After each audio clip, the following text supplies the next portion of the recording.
Welcome back to our YouTube channel GK with me. तो आज के इस वीडियो में हम पढ़ना स्टार्ट करेंगे सामाजिक और धार्मिक सुधार आंदोलन के बारे में, या फिर हम इसे सोशल रिफॉर्म्स के नाम से भी जानते हैं। तो ये आपके सिलेबस में स्पेशली मेंशन किया गया है, तो इसको पढ़ लेना हमारा इंपॉर्टेंट हो जाता है। ठीक है, तो ये क्लास आपके चंडीगढ़ पीआरटी और इसके साथ साथ आपके एनटीटी के एग्जाम को ध्यान में रखकर बनाई जा रही है।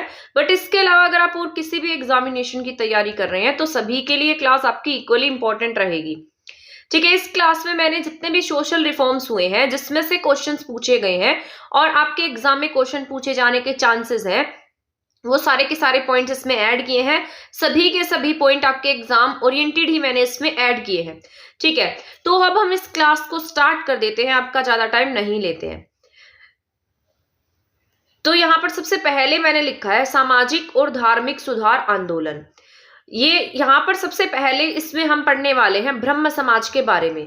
पर ब्रह्म समाज के बारे में पढ़ने से पहले मैं आपको बता देती हूँ कि जो हमारा समाज था, हमारा जो उस टाइम पीरियड पर हमारा जो समाज था उसमें बहुत सारी कुरीतियां फैलने लगी थी। कहीं कहीं पर सती प्रथा का उल्लेख, कहीं पर जैसे बाल विवाह हो जाता था या फिर विधवा पुनर्विवाह की आज्ञा नहीं थी।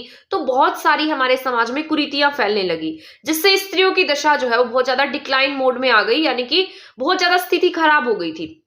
तो इसके लिए हमारे जो अलग अलग जो सुधारक थे वो काम कर रहे थे। जो कुछ पढ़े लिखे लोग थे वो क्या चाहते थे, समाज में बदलाव आए। तो समाज में बदलाव तभी लाया जा सकता था जब स्त्रियों की स्थिति को सुधारा जा सके। तो उनमें से कुछ अलग अलग सुधारक हैं, जैसे राजा राम मोहन रॉय हैं, ईश्वर चंद्र विद्यासागर जी थे।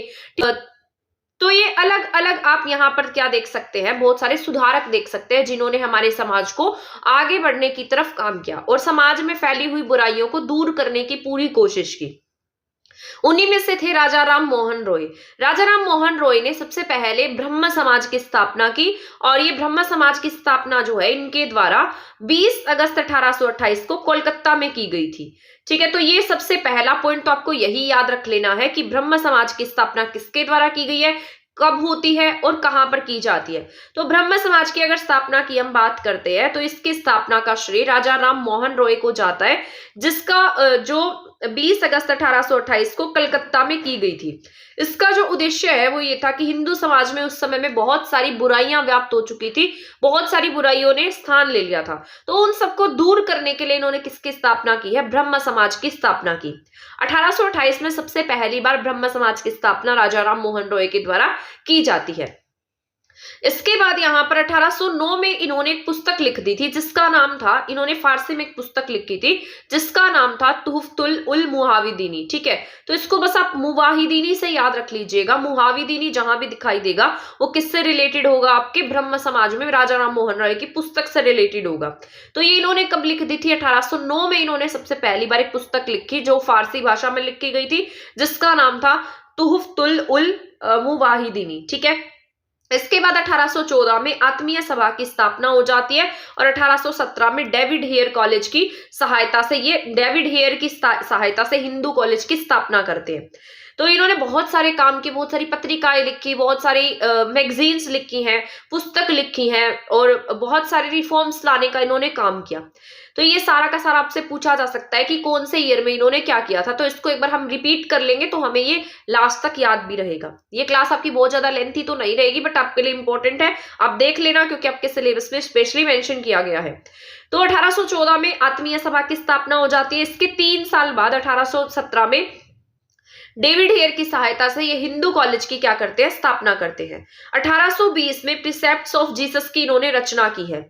इसके बाद इन्होंने सती प्रथा के विरुद्ध क्या चलाया, आंदोलन चलाया। तो 1829 में कौन था, लॉर्ड विलियम बेंटिक था। बेंटिक की सहायता से इन्होंने सती प्रथा को बैन कराने में सबसे बड़ा जो योगदान रहा वो राजा राम मोहन रॉय का ही था। तो आपसे पूछा जा सकता है कि भारत में सती प्रथा का श्रेय किसे जाता है, तो आप क्या टिक करेंगे, राजा राम मोहन रॉय को टिक करेंगे। इसके साथ साथ किसने इसमें साथ दिया था, जो बिल पास कराने का काम था वो किसके द्वारा किया गया, विलियम बेंटिक के द्वारा किया गया था। 1825 में वेदांत कॉलेज की स्थापना करते हैं। 1830 में मुगल बादशाह अकबर सेकंड जो है उन्होंने राजा राम मोहन रॉय को राजा की उपाधि के साथ सम्मानित किया और ब्रिटिश सम्राट विलियम चतुर्थ के दरबार में भेजा। 1833 में लंदन ब्रिस्टल में राजा राम मोहन रॉय की क्या हो जाती है, मृत्यु हो जाती है। आपको मैं बता देती हूँ कि जो ये मुगल बादशाह था, एक मुगल बादशाह, इसका नाम क्या था, अकबर सेकंड था। ये इसको इन्होंने इसलिए भेजा ताकि उस टाइम पीरियड पर क्या हुआ था, जो भी दिल्ली का शासक था उसकी एक पेंशन बांध दी गई थी। तो ये शायद सालाना इनकम इन्हें सालाना 26 लाख रुपए तक की इन्हें पेंशन दी जाती थी। तो ये क्या चाहते थे कि हमारी पेंशन को बढ़ा दिया जाए, क्योंकि पहले लाखों में करोड़ों रुपए में इनका काम होता था। बहुत सारे इनके पास में जैसे हीरे थे, मोती थे, जवाहरात थे, सिंहासन थे, बहुत हीरे मोतियों से जड़े हुए। लेकिन धीरे धीरे क्या होने लगा, इनका जो वर्चस्व है वो खत्म होने लगा था और अंग्रेजों का वर्चस्व यहाँ पर स्थापित होने लगा। तो ऐसे ही अकबर इस टाइम पीरियड पर जो मुगल बादशाह अकबर सेकंड है उसका यहाँ पर टाइम पीरियड था। उस टाइम पीरियड पे अकबर सेकंड को ऐसा लगा कि इसे क्या करनी चाहिए, अपनी पेंशन बढ़वानी चाहिए। तो इन्होंने सिफारिश लेकर राजा राम मोहन रॉय को कहां भेज दिया, ब्रिटेन में भेज दिया कि आप जाइए और हमारी पेंशन बढ़वाने की सिफारिश कीजिए। और इन्हें क्या किसका नाम दिया, राजा की उपाधि से सम्मानित किया। तो ये कहां जाते हैं, विलियम चतुर्थ के दरबार में जाते हैं। 1833 में लंदन में ही रहते हुए ब्रिस्टल में क्या हो जाती है, राजा राम मोहन रॉय की मृत्यु हो जाती है। इन्हें क्या कहा जाता है, इनके बारे में ये पॉइंट आपको बहुत अच्छे से याद रख लेने हैं क्योंकि ये एग्जाम में पूछे गए हैं। इनको भारतीय पुनर्जागरण का जनक कहा जाता है, अतीत और भविष्य के सेतु कहा जाता है, आधुनिक भारत के पिता कहा जाता है। ये वाला जो क्वेश्चन मैं आपको बता रही हूँ ये बहुत बार एग्जाम में पूछा गया है। तो आपसे पूछा जाएगा आधुनिक भारत के जनक कौन है या पिता कौन है, तो राजा राम मोहन रॉय है। सुभाष चंद्र बोस ने इन्हें किसकी उपाधि से सम्मानित किया था, युगदूत की उपाधि से सम्मानित किया। तो ये सारा हो जाता है ब्रह्म समाज और राजा राम मोहन रॉय से रिलेटेड। तो एक बार मैं आपको रिपीट करा देती हूँ। सबसे पहले मैंने आपको बताया स्थापना के बारे में। स्थापना इसकी कोलकाता में होती है, 20 अगस्त 1828 को राजा राम मोहन रॉय के द्वारा की जाती है। 1809 में एक बुक लिखते हैं जिसका नाम होता है मुहाविदीनी। 1809 के बाद 1814 में आत्मीय सभा की स्थापना करते हैं। उसके 3 साल बाद मैंने आपको बताया 1817 में डेविड हेयर की सहायता से हिंदू कॉलेज की स्थापना होती है। ठीक है, 1817 के बाद 3 साल बाद ही 1820 में प्रिसेप्ट्स ऑफ जीसस की स्थापना करते हैं और इसके 9 साल बाद यानी कि 1829 में ये सती प्रथा बैन कराने में इनका बहुत बड़ा योगदान रहता है। तो ये 1829 में क्या कराते हैं, यहाँ पर सती प्रथा बैन करा देते हैं। 1825 में वेदांत कॉलेज की स्थापना होती है। 1830 में इन्हें कहाँ भेजा जाता है, अकबर सेकंड के दरबार में भेजा जाता है। 1833 में इनकी डेथ हो जाती है। तो आई होप आपको ये समझ में आया होगा। सबसे पहले 1809 याद रखना, 1809 के बाद 1814 याद रखना, 1814 के बाद 1817 याद रखना है, 1817 के बाद में आपको याद रखना है 1820, 1820 के बाद आप याद रखेंगे 1825, 1825 के बाद आप याद रखेंगे 1830 और इसके बाद आप याद रखेंगे 1833। ठीक है, तो ये कुछ ईयर्स मैंने आपको बताए हैं जो आपको याद रखने हैं, क्योंकि अगर आप इन्हें याद रख लेंगे तो बाद में आप मतलब इन ईयर्स में क्या क्या हुआ था आप उसको रिलेट कर पाएंगे। मैंने आपको क्या बताया, 1809 सबसे पहले हमने पढ़ा है 1809। ठीक है, फिर 1814, 1817 में हिंदू कॉलेज की स्थापना होती है। 1830 में प्रिसेप्ट्स ऑफ जीसस बनता है। 1820 में प्रिसेप्ट्स ऑफ जीसस की स्थापना होती है। 1825 में वेदांत कॉलेज बनाते हैं। 1830 में पेंशन के लिए जाते हैं। 33 में क्या हो जाती है, इनकी डेथ हो जाती है। ठीक है, आई होप यहां तक आपको समझ में आया होगा। 1809 में मुहाइदीनी, 1814 में आत्मीय सभा, 1817 में हिंदू कॉलेज, 1820 में प्रिसेप्ट ऑफ जीसस, 1825 में वेदांत कॉलेज, 1830 में अकबर सेकंड के दरबार के लिए ब्रिटेन जाते हैं और 1833 में क्या हो जाता है, इनकी डेथ हो जाती है। ठीक है, ये सारे ईयर से आप याद रखेंगे तभी आपको याद होगा। और मेन इंपॉर्टेंट क्या है, 1829 में सती प्रथा बैन कराने में इनका बहुत बड़ा योगदान रहा है। आई होप आपको ब्रह्म समाज से रिलेटेड पॉइंट जो है वो याद हो गए होंगे। इसके साथ साथ इन्हें क्या कहा जाता है, भारतीय पुनर्जागरण का जनक कहा जाता है, भविष्य के सेतु कहा जाता है और आधुनिक भारत के पिता कहा जाता है। सुभाष चंद्र बोस ने इन्हें क्या कहा था, युगदूत की उपाधि से इनको सम्मानित किया था। आई होप यहां तक कि आपको समझ में आ गया होगा जितने पॉइंट मैंने आपको बताए हैं। इसके बाद मोस्ट इंपोर्टेंट है आर्य समाज। आर्य समाज जो है, आर्य नाम से ही आपको पता लग रहा है कि ये हिंदू समाज से रिलेटेड रहा होगा, क्योंकि आर्य जो है वो किसका रूप है, हिंदू सभा का ही रूप है, मतलब हिंदू समाज से रिलेटेड है आर्य। ठीक है, जैसे कि आपको पता है मैंने ना जब आपको ऋग्वेद ये सब पढ़ाया था तो आर्यंस के बारे में बताया था, आर्य के बारे में बताया था। आर्य क्या होता था, द बेस्ट होता था। तो ये हमारे हिंदू कल्चर से रिलेटेड रहेगा, हमारे वेदों से रिलेटेड रहने वाला है। तो सबसे पहले अगर हम बात करते हैं आर्य समाज की, तो आर्य समाज की स्थापना का श्रेय स्वामी दयानंद सरस्वती जी को जाता है। इन्होंने आर्य समाज की स्थापना 1875 में कहां पर की है? बंबई में की है। दोनों में कंफ्यूज रही हो ना, ब्रह्म समाज में और आर्य समाज में। ब्रह्म समाज की स्थापना कोलकाता में है और आर्य समाज की स्थापना मुंबई में है। ब्रह्म समाज 1828 में बनता है, आर्य समाज 1875 में बना है, तो आर्य समाज बाद में बनेगा। ठीक है, तो स्वामी दयानंद सरस्वती जी के बचपन के नाम की बात की जाए तो इनके बचपन का नाम मूल शंकर था। ठीक है, तो ये याद रखना है, क्या था इनके बचपन का नाम? मूल शंकर था। अगर हम इनके गुरु का नाम की बात करते हैं, इनके गुरु का नाम था विरजानंद जी महाराज। अगर इसके उद्देश्य की बात करते हैं तो अभी मैंने आपको बताया था ये क्या करना चाहते थे? वैदिक धर्म को पुनः स्थापित करना चाहते थे। वैदिक धर्म यानी कि हिंदू धर्म को वापस से स्थापित करना चाहते थे, और जो पाश्चात्य प्रभाव आ गया था हमारे यहाँ पर उसको खत्म करना था, उसको समाप्त करना था। क्योंकि आपको पता है इस टाइम पीरियड तक आते आते हमारे यहाँ पर जो ब्रिटिशर्स है या पाश्चात्य संस्कृति है उसका बोलबाला बढ़ने लगा। जैसे जो ब्रिटिश से जो लोग आते थे अपने साथ, जो ये पादरी वगैरह होते हैं, इनको लेकर आते थे ताकि वो अपने धर्म का प्रचार प्रसार कर सके। ठीक है, तो ये जो स्वामी दयानंद सरस्वती जी है वो क्या चाहते थे कि लोग इन सबको छोड़कर अपने धर्म की तरफ वापस से लौट आए। क्योंकि बीच का पीरियड ऐसा था जब यहाँ पर मुगल शासन रहा था और बहुत ज्यादा धर्मांतरण हुआ था। ठीक है, तो इनका उद्देश्य क्या रहा कि वैदिक धर्म को हम क्या करेंगे, यहाँ पर पुनः स्थापित करेंगे, और पाश्चात्य प्रभाव को हम क्या करना चाहते थे? समाप्त करना चाहते थे। इन्होंने बाल विवाह, सती प्रथा, प्रदा प्रथा का क्या किया? विरोध किया था। अब अगर हम इनकी कृति की बात कर लेते हैं तो इनके द्वारा क्या क्या लिखा गया? इनकी कृति थी सत्यार्थ प्रकाश, जो 1883 में हिंदी भाषा में लिखी गई थी। ठीक है, तो सबसे इंपॉर्टेंट हो जाता है इसका क्या नाम था? सत्यार्थ प्रकाश था। ठीक है, तो सत्यार्थ प्रकाश कब प्रकाशित होता है? 1883 में प्रकाशित होता है, तो ये आपको याद रखना है। ठीक है, हिंदी भाषा में है। इन्होंने क्या चलाया? शुद्धि आंदोलन चलाया था। तो ये याद रखना, शुद्धि आंदोलन का मतलब था कि कोई भी ऐसा व्यक्ति जिसने किसी न किसी रीजन की वजह से अपना धर्मांतरण कर लिया है या अपने धर्म को छोड़कर किसी दूसरे धर्म में चला गया है तो वो अपने धर्म में वापस आ सकता है। ठीक है, तो उसे ही किसका नाम दिया गया? शुद्धि आंदोलन का नाम दिया गया। साथ साथ इन्होंने वेदों की ओर लौटो का भी नारा दिया था, तो ये भी इंपॉर्टेंट है, पूछा जा सकता है आपसे, वेदों की ओर लौटो का नारा किसने दिया? तो ये दिया गया है आपके स्वामी दयानंद सरस्वती जी के द्वारा। श्रीमती एनी बेसेंट ने, मोस्ट इंपॉर्टेंट पॉइंट है, इस पर आप डबल स्टार लगा सकते हैं। ठीक है, तो यहाँ पर लिखा है श्रीमती एनी बेसेंट ने कहा था कि स्वामी सरस्वती जी पहले ऐसे व्यक्ति थे जिन्होंने कहा कि भारत किसके लिए है? भारतवासियों के लिए है। ठीक है, तो ये इंपॉर्टेंट पॉइंट है। एनी बेसेंट ने क्या कहा कि जो स्वामी दयानंद सरस्वती जी थे उन्होंने, वो पहले व्यक्ति थे जो क्या कहा करते थे कि भारत किसके लिए है? भारतवासियों के लिए है। ठीक है, तो ये आपको याद रखना है।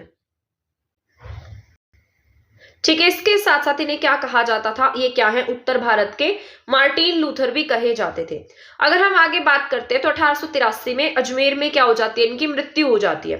अब इसके पीछे भी ना एक स्टोरी है। ऐसा कहा जाता है कि जो स्वामी दयानंद सरस्वती जी थे एक बार अजमेर के किसी शासक के राज दरबार में गए, तो वहां पर इन्होंने देखा कि वो जो राजा था वो एक तरीके से जैसे शराब के नशे में चूर था। सामने जो मतलब जो डांस करती हैं, एक तरीके से हम कह सकते हैं, एक महिला थी जो डांस कर रही थी, तो उसके वो इतना ज्यादा उसके डांस में खोए हुए थे कि उन्हें कुछ भी याद नहीं रहा। ठीक है, तो स्वामी दयानंद सरस्वती जी ने उन्हें समझाया। उनके समझाने के बाद जो राजा था वो समझ गया, लेकिन जो वहां पर डांस कर रही थी महिला, उससे क्या हो गई? इस बात से थोड़ी सी खुंदक हो गई, तो उन्होंने क्या कराया? जैसे स्वामी दयानंद सरस्वती जी वहीं पर रुके थे, तो जैसे दूध का जो ग्लास आया उसमें उसने कांच पीस कर डाल दिए। कांच पीस कर डालने के बाद स्वामी दयानंद सरस्वती जी का जो गला है वो पूरी तरीके से खराब हो गया। उन्हें खून की उल्टियां आने लगी, जिससे क्या हो गई? उनकी डेथ हो गई। लेकिन उनको पता लग गया था कि इन लोगों ने क्या किया है, वही जो मतलब एक तरीके से कांच होता है, कांच को पीस कर उनके ग्लास में डाला था, जिससे क्या हो गई है? मतलब उनका गला जो है वो खराब हो गया है।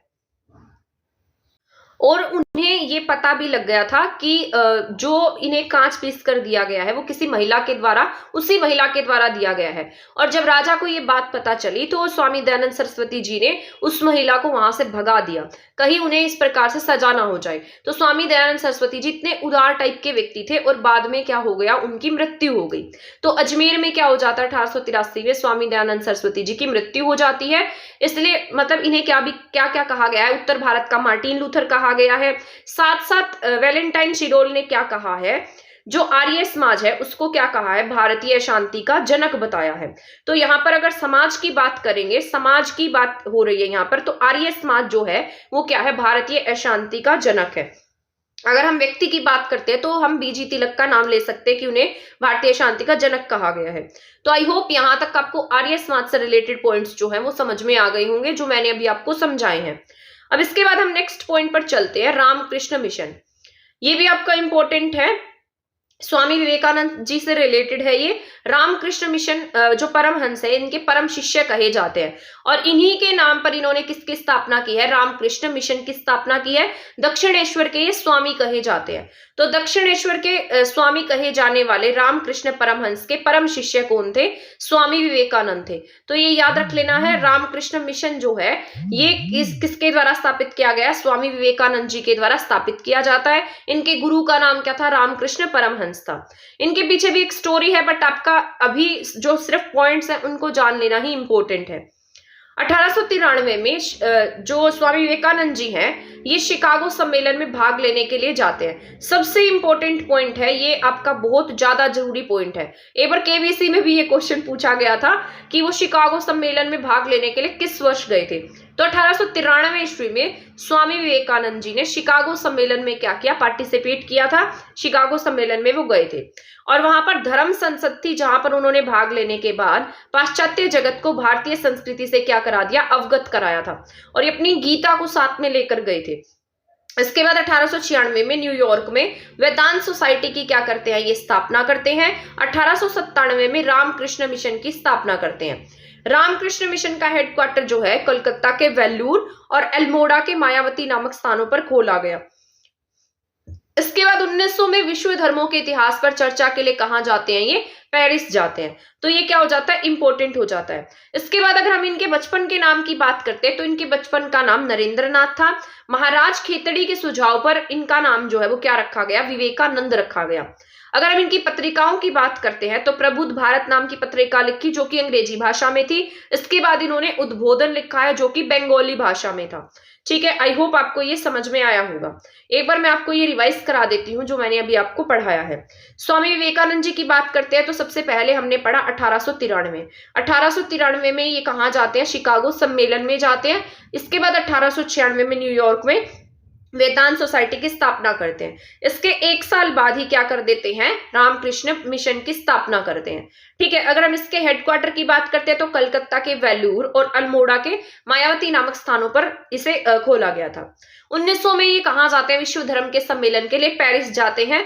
ठीक है, और 2 पत्रिकाएं लिखते हैं, जिसमें से एक प्रबुद्ध भारत है जो कि अंग्रेजी भाषा में है, उद्बोधन जो है बंगाली भाषा में है। अगर हम इनके बचपन के नाम की बात करते हैं तो नरेंद्रनाथ, और महाराज खेतड़ी के नाम पर इनके नाम को चेंज किया गया था, इनका नाम विवेकानंद रखा गया। आई होप आपको ये तीनों जो मैंने समझाए हैं वो अच्छे से समझ में आ गए होंगे। ब्रह्म समाज, इसके बाद आर्य समाज, और इसके बाद हमने पढ़ा है रामकृष्ण परमहंस। ठीक है, ये तीनों ही आपके इंपॉर्टेंट है, और तीनों ही ऐसे होते हैं, हमें एग्जाम में ऐसा कंफ्यूजन क्रिएट कर देते हैं कि पता नहीं कौन से, किसकी स्थापना ब्रह्म समाज में हुई है, किसकी स्थापना आर्य समाज में हुई है, हम कंफ्यूज हो जाते हैं। तो आप इसको पहले ही अच्छे से पढ़ लीजिएगा। ठीक है, और एक बार जैसे मैं रिवाइज करा रही हूँ, साथ साथ रिवाइज करते रहिएगा ताकि आप इसको रिलेट कर पाए। अब हम पढ़ लेते हैं थियोसॉफिकल सोसाइटी के बारे में।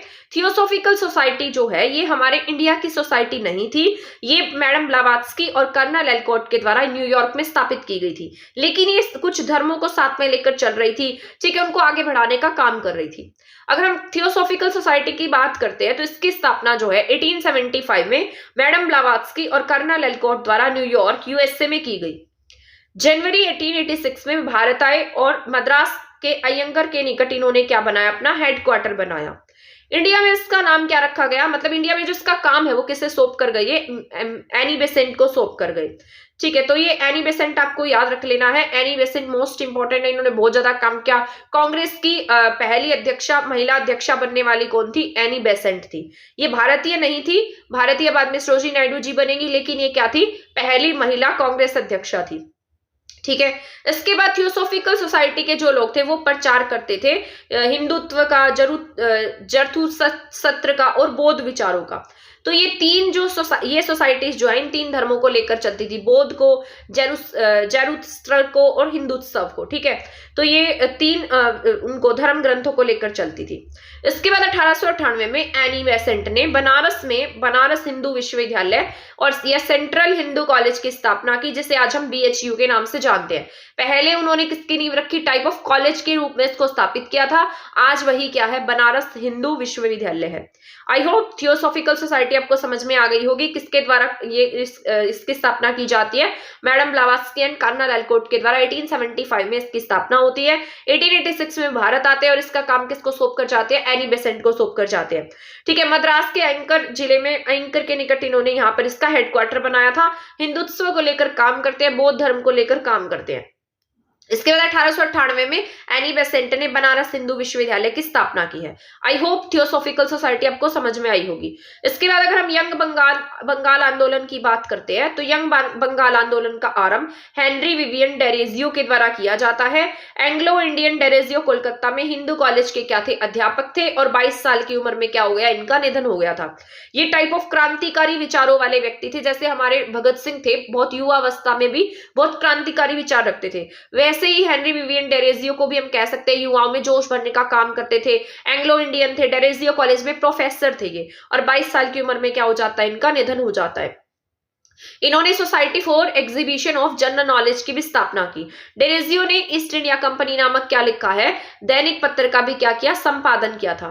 डेरेजियो को, ये इंपॉर्टेंट पॉइंट है आपका, डेरेजियो को आधुनिक भारत का क्या कहा जाता है, राष्ट्र कवि कहा जाता है। तो ये आपका क्या हो जाता है, इंपॉर्टेंट हो जाता है। तो डेरेजियो को क्या कहा जाता है, आधुनिक भारत का प्रथम राष्ट्र कवि माना जाता है, ठीक है। आई होप यहां तक का समझ में आया होगा। इसके बाद हम पढ़ते हैं प्रार्थना समाज के बारे में। तो प्रार्थना समाज भी आपका इंपॉर्टेंट है। इसकी स्थापना पूछी जा सकती है तो आत्माराम पांडुरंग ने 1867 में स्थापना के प्रेरणा स्रोत केशव चंद्र, मतलब इसकी जो प्रेरणा स्रोत थे वो कौन थे, केशव चंद्र सेन थे।